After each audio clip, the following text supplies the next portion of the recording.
sais pas si vous reconnaissez, c'est bien l'Eurotech Pro de Technetix. En fait, c'est ma première sortie avec, donc étant donné que j'ai pas le document informatif et l'explication, bah, du coup je vais le découvrir en même temps que vous. Alors, comment ça marche? Bon, a priori, il y a un bouton là, c'est que ça doit être ça. Alors, ce qui est pas mal, j'ai déjà allumé avant vous, hein, c'est qu'il retient en mémoire les derniers réglages que vous avez fait précédemment. Ensuite, ben, en fait, ça reste super simple et super efficace, dans le sens au niveau de la gestion et de la navigation dans cet appareil. Tout se passe avec le bouton menu et vous faites défiler. Donc ça, c'est la sensibilité. Vous voyez à gauche, à droite, la barre de batterie. Ensuite, il y a la discrete qu'on peut régler, plus moins. Ensuite, il y a le volume qu'on peut régler également. Moi, je mets assez bas. Et la sensibilité, ouais, je reste à 7 à peu près. Je verrai en fonction de ce qu'il y a. Et puis, ben, en fait, c'est tout, mais c'est largement suffisant pour ce qu'on a à faire. Alors, j'ai écouté le son chez moi là pour voir un peu le bruit qu'il faisait. Alors, chez moi, j'ai un G2 et c'est vrai qu'à s'y méprendre, il a exactement les mêmes sons. Déjà, à la base de la discrimination, il a la même type de discrimination, c'est-à-dire qu'il a qui discrimine le fer à 39, comme le 39-40 quoi, à 40, de 0 à 40 on va dire. Du coup, on n'est pas très... Si on a un G2, on s'en sort très bien, et vice versa d'ailleurs. Et enfin, au niveau du son, c'est quand même assez proche aussi. Hein, vous voyez, il y a un bruit de canard, et ça, moi j'adore. Voilà, voilà. Bon, du coup, je vais faire une petite rangée, voir comment il se comporte, et puis je vous reprends tout de suite. Allez, ciao. Ici, j'ai un son qui semble être intéressant. Donc, vous voyez, ça, pas de ferreux, ça tourne dans les 80, 70-80, assez profond. Et du coup, on va voir un peu ce que c'est.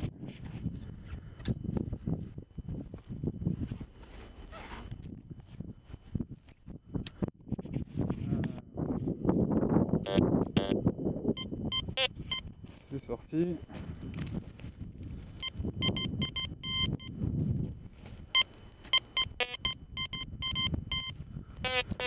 Voilà, ça doit être ça.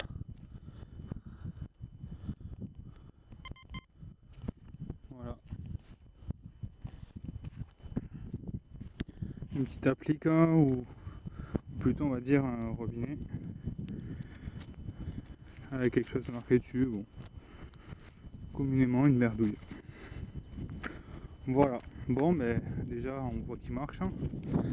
On a fait un petit trou d'une vingtaine de centimètres, ce qui est raisonnable pour le disque utilisé. Donc on va pas lui demander plus pour aujourd'hui. On va continuer un peu, voir si on peut trouver d'autres. Et puis voilà, hein, écoutez. Allez, à tout de suite. Alors la première chose, c'est qu'il est possible, dès le démarrage de la machine, d'avoir en mémoire les derniers réglages. Donc je vais vous montrer comment faire. Donc déjà vous allumez votre machine. Donc normalement, dès la première utilisation, vous avez un réglage standard. Alors je ne me rappelle plus comment il est exactement. Enfin bref. Donc là vous choisissez vos réglages. Donc là je laisse à 8, discret je vais mettre à 40, volume à 2, très bien, et la sensi à 8. Voilà, on va rester comme ça. Et pour mémoriser ce réglage, c'est très simple. Vous laissez appuyer pendant 8 secondes à peu près, de toute façon vous allez voir, sur menu. Et voilà. Ça y est, lorsque tout l'écran devient complètement noir, enfin gris quoi, sans rien avec les 3 instructions en bas, c'est que ça a pris la valeur. Je vous montre. J'éteins la machine, je rallume. Et ici, quand je fais les réglages, j'ai toujours la sensi à 8. la discrete à 40, le volume à 2. Voilà. Alors. Donc en fait là j'ai juste récupéré un tout petit morceau de fer ici. Et je vais essayer de vous montrer une fonction, c'est la fonction quasiment la plus importante de ce détecteur, qui la démarque de tous les autres. C'est une fonction qui s'appelle le FETON, F-E-T-O-N, qui veut dire fait comme fer en langage atomique chimique, et tonne pour son, c'est-à-dire son du fer. En fait, au-delà de la discrimination, l'Eurotech Pro est capable de séparer les sons du fer indépendamment de tous les autres et surtout indépendamment de la discrimination. C'est-à-dire qu'aujourd'hui, on sait que la discrimination permet d'enlever notamment les petits bouts de ferreux. Bon, c'est très bien, mais le gros désavantage de ceci, c'est que plus on augmente la discrimination et plus on la pousse, et moins on a de puissance et on perd en profondeur. Aussi, Technetics a pensé à utiliser en fait non pas la discrimination en tant que telle, parce que la discrimination est quand même un traitement du signal, mais le son en lui-même. Alors vous l'avez certainement déjà vu, en haut à gauche, bon il n'est pas affiché ici là, lorsqu'il y a du fer, il y a une icône ferreux qui apparaît. Et bien en fait ils se sont servis de ce concept là, parce que en fait l'icône apparaît que lorsque le son d'un ferreux sonne, c'est-à-dire lorsqu'on a une conductivité entre 0 et 39 et qu'on a un son discriminé en réglant la discrimination ou en restant en tout métaux, l'icône apparaît. Et lorsque cette icône apparaît, avec cette fonction en fait, en réglant d'une certaine façon le volume, on peut diminuer ou augmenter le son des ferreux. Alors je vais vous expliquer tout de suite.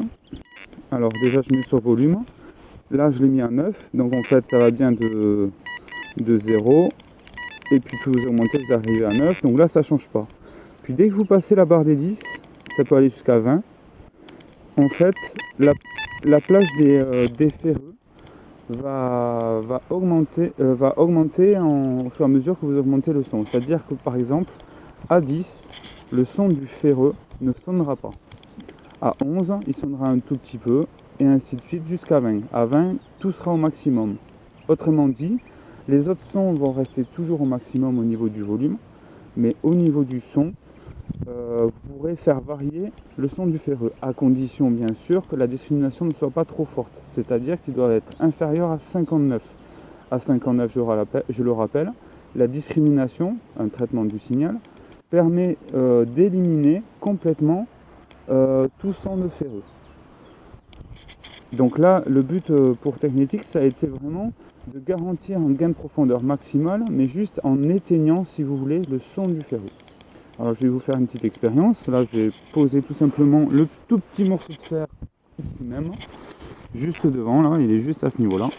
Et bien on va tout simplement faire varier tout ça. Alors, je reste en sensibilité 8.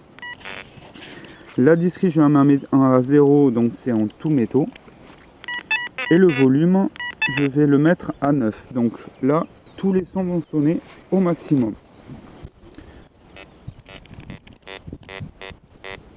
Donc là, pas de problème. On a un son grave, typique d'un ferreux. Maintenant, vous allez voir, c'est la vraie magie. Je vais choisir le volume et je vais me mettre à 10.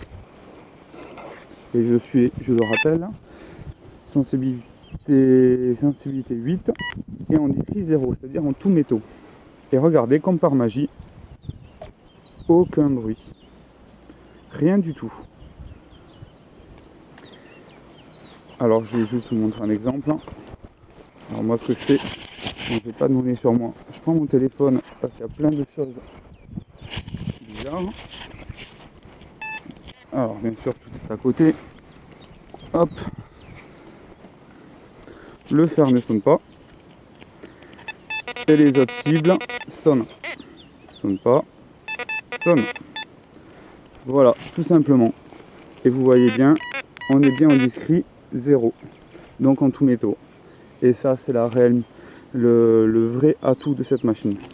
Rester en tout métaux et ne pas faire sonner les ferreux. C'est la pure magie. Voilà, c'était ça que je voulais vous montrer en particulier. Donc si je vais pouvoir peut-être vous montrer autre chose, c'est que je vais juste augmenter un petit peu le son, je vais le mettre à 12. Donc là on va à peine entendre le ferreux. Vous voyez, le son est minime. Maintenant je vais juste augmenter au maximum. Et là le son est normal au maximum, à même titre qu'une autre cible. Voilà, donc maintenant vous l'aurez compris. Avec ce système, plus besoin d'utiliser de discrimination. Vous avez juste à régler le volume à 10. Vous avez le maximum de capacité et de profondeur, de puissance pour pouvoir détecter en grande profondeur, tout en enlevant les ferreux et surtout sans utiliser la discrimination.